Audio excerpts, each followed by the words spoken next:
So just a tiny bit about me before we start. So my background, nothing to do with healthcare, graduated in engineering.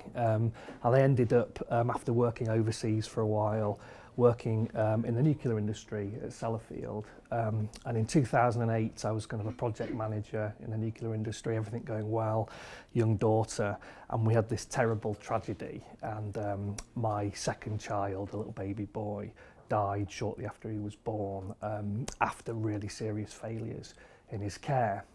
And since then I've done a lot of work in the area of patient safety and particularly maternity safety.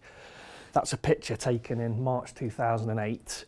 We're on holiday in Normandy and my wife there is pregnant with Joshua. That's my 3.5-year-old at the time, Emily, who is now 14, and that just doesn't make any sense to a dad. I can tell you that doesn't make any sense to a dad at all. Obviously, I've lost a bit of weight since then and trimmed up a bit, but you know, the story is basically we're looking forward to the arrival of our second child.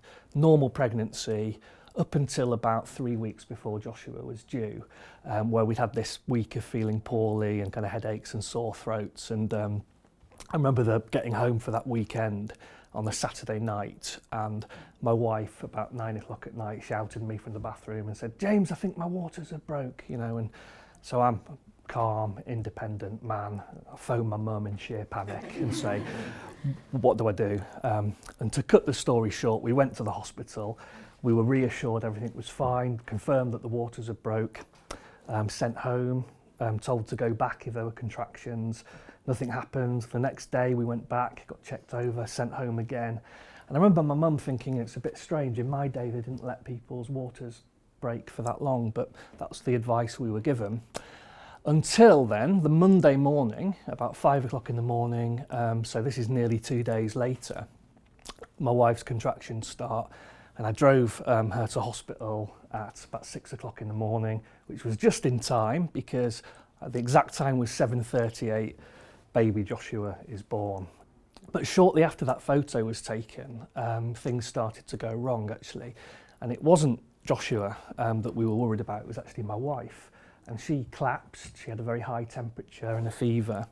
And I called for help and she was eventually given antibiotics and fluids. And she made a recovery.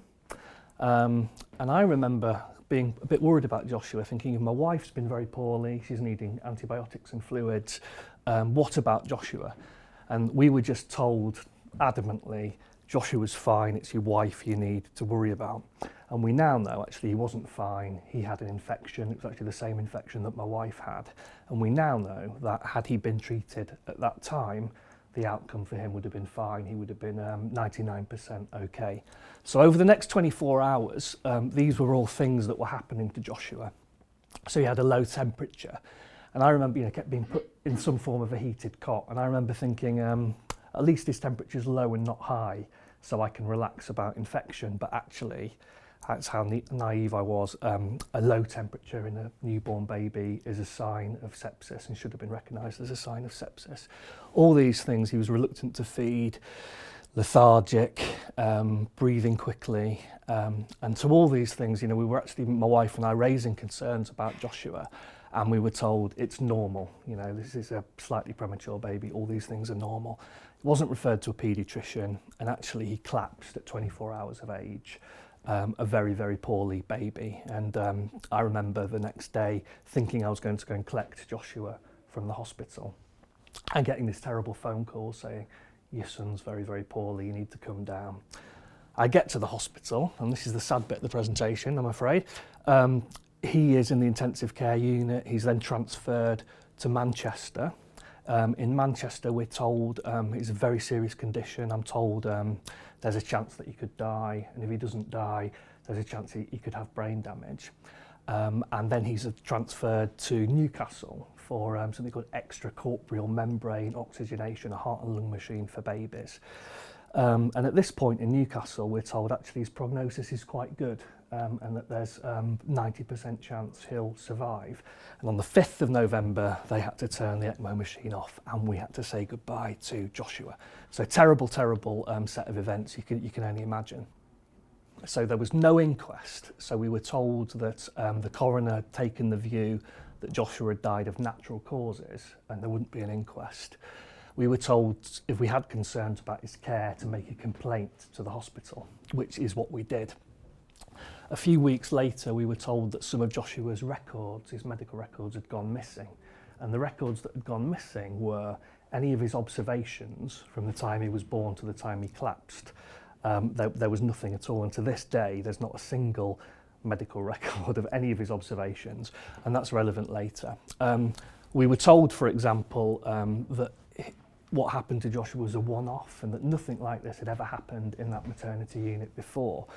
In actual fact, there was a series of untoward events at that maternity unit in the same year, and the Trust weren't being open and honest about that. They actually commissioned a review. The Strategic Health Authority at the time had oversight of the Trust. They commissioned an external expert to do a review called Dame Pauline Fielding. That review was very critical. It found lots of themes that were relevant to what happened to Joshua: poor teamwork, clinical governance, risks really to mothers and babies. But at the time that report landed on the Chief Executive's desk, the Trust were applying for Foundation Trust status. I don't know whether you've heard of that, but it's a thing that all trusts were encouraged to do. And because he saw that report as a risk to that process, he hid the report so nobody knew about it. The regulators didn't know about it. But to jump forward, Joshua died in 2008, and this is the headline in the Health Service Journal. And the concerns the coroner raised at Joshua's inquest were so serious that they then went back into the Trust and they found 119 serious risks to mothers and babies that hadn't been addressed. Okay. But the kind of headline was, at that unit, there was a lethal mix of failures that we have no doubt led to the unnecessary death of mothers and babies. And actually there were 16 babies and 3 mothers that had died because of poor care at that Trust. And of all the kind of findings, this is the paragraph of the report that I think resonates with what happened to Joshua and actually across the whole NHS really for a long time. And there's many, many reports that have said similar things. So errors occur in every healthcare system, but what's inexcusable is the repeated failure to examine adverse events properly and to be open and honest with those who suffered and to learn to prevent reoccurrence. And actually, if you read big healthcare scandal reports, that's a common theme. It's things going wrong, but actually the organisation effectively covering up, not investigating and not learning. And in summary, in 2009, they did an inspection. So after Joshua's death, they said everything's fine. September 2011, as I've just described, suddenly there are serious problems. So CQC had to kind of ask the question, we found serious problems now. Were they there in 2009 and we missed them, or have these problems kind of developed since then? And to answer that question, they commissioned a report. And in the middle of 2013, this report was published. And this was a really intense period for me because it was such a damning report. It was in the media, the national news, for about 11 days. And a couple of years ago, a new maternity unit was opened. So at the time, actually, as a family raising concerns about the unit in Barrow, we were subject to a lot of hostility from the local population. You know, these families are causing trouble, that they're trying to close the unit, that kind of criticism. So great legacy really of what happened is after that report was published, £12 million investment, fantastic new maternity unit. For me, I still wasn't happy, and what I said to the Trust after the Morecambe Bay investigation was, look, you still haven't undertaken a proper investigation into what happened to Joshua. There's been all kinds of reviews, but you haven't done that high quality investigation into what happened to Joshua. And so they agreed to do a fresh investigation. And it was really interesting. They had 18 recommendations that had Joshua died last week. These are the things they would be doing as a trust, having done this investigation to put right, to learn from what happened. And they actually said all those 18 recommendations had now been addressed, but the trust went a step further actually, and they audited when those recommendations were put in place, and most of them weren't put in place until 2012 or 2013. So that's kind of 5 years after Joshua died. So there was this window of opportunity that had they done this proper investigation, they could have fixed things sooner. And they didn't. And the tragedy is, if you read the Kirkuk report, 6 babies actually died after Joshua's death. And my belief is, had the trust learnt sooner, perhaps some of those babies wouldn't have died. Along this whole journey, journalists have been really helpful to me. And Phil Hammond at Private Eye writes a Medicine Balls column. This is an actual article he wrote in 2013. I'll just give you a second to read it. We were in this situation where everybody was investigating somebody else and nobody was actually investigating what they needed to do. So a really crazy situation. And along this whole journey, there were times when we were told categorically that the unit at Furness General Hospital was a safe unit. So these are some actual quotes from the chief executive along the journey. So January 2015, this was after Joshua's story, a little article about Joshua was first in the local paper. And the chief exec says around 1,200 babies are delivered safe and well at FGH every year. Latest stats show that our hospital and the trust as a whole are amongst the safest places in England to have a baby. So he's not just saying we've not got a problem, he's actually saying we're one of the safest places in the country. Yet we know from the Kirkuk report that there were actually lethal failures going on at that time. Our apologies can't lessen the pain and suffering of Joshua's parents. These kind of statements. And of course, the Kirkuk report talks about mutual assurance, that everybody was reassuring everybody else. But, you know, just a message really about how people can use statistics. And in 2015 as well, so it's a really busy year for me, I wrote this book about the whole story. And I'm really proud of this book, not because it's sold hundreds of thousands of copies, because it hasn't, but I still get messages, and it tells the story in more detail that I've shared with you today, really. And I get a lot of messages from healthcare professionals, from midwives, that say they've read this book and it's really made them change their practice. And I think it has had an influence on maternity safety that I'm really proud about. Jeremy Hunt, who I've talked about before, very lucky because Secretary of State for Health, somebody who is in a position, listened to me in a way that not many people did, actually. And I think, not just because of Joshua's case, but I think partly influenced by that story. After the Morecambe Bay report was published, he announced this ambition to halve the rate of stillbirth and infant deaths. And at first, the ambition was to do that by 2030. It's since been changed to 2025.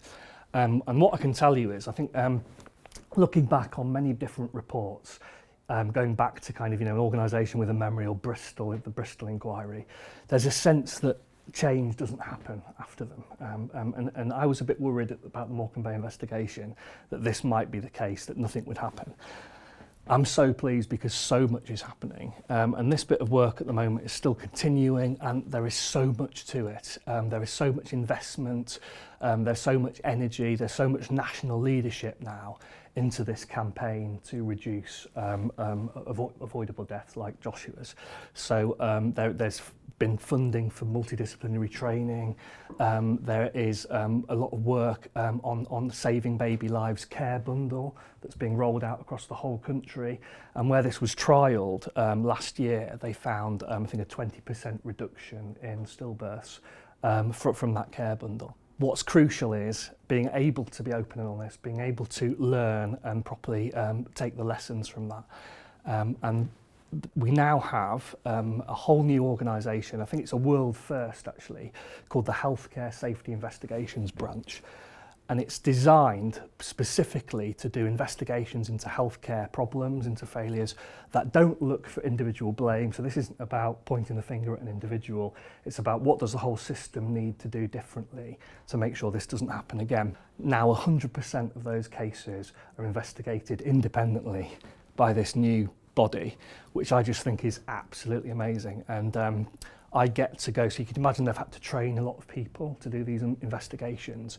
And I'm invited to share the story that I've shared with you today with these new teams of investigators, and it's one of the things I'm so proud about. So if Joshua had died tomorrow or next week, this team would go in, they would do an investigation, it would be thorough, it wouldn't be about blame, it would be about telling the truth and learning from what happened. So, hugely proud of that and I'm pleased with the progress. And to finish, what I'm super proud about as well is I'm now very lucky to be working with this amazing charity called Baby Lifeline. And Baby Lifeline was set up, I think, 38 years ago by an amazing woman called Judy Ledger, who herself had lost 3 babies. And she set this charity up initially to raise funds for to buy equipment locally, monitoring equipment to make the local services safer. I think since then she's raised over £14 million to provide equipment to make maternity units safer. And the other aspect of what they do is provide training to make maternity services safer. And this training has makes a huge difference. So hugely proud to now be able to do that. And that's the end of my talk, so thank you very much.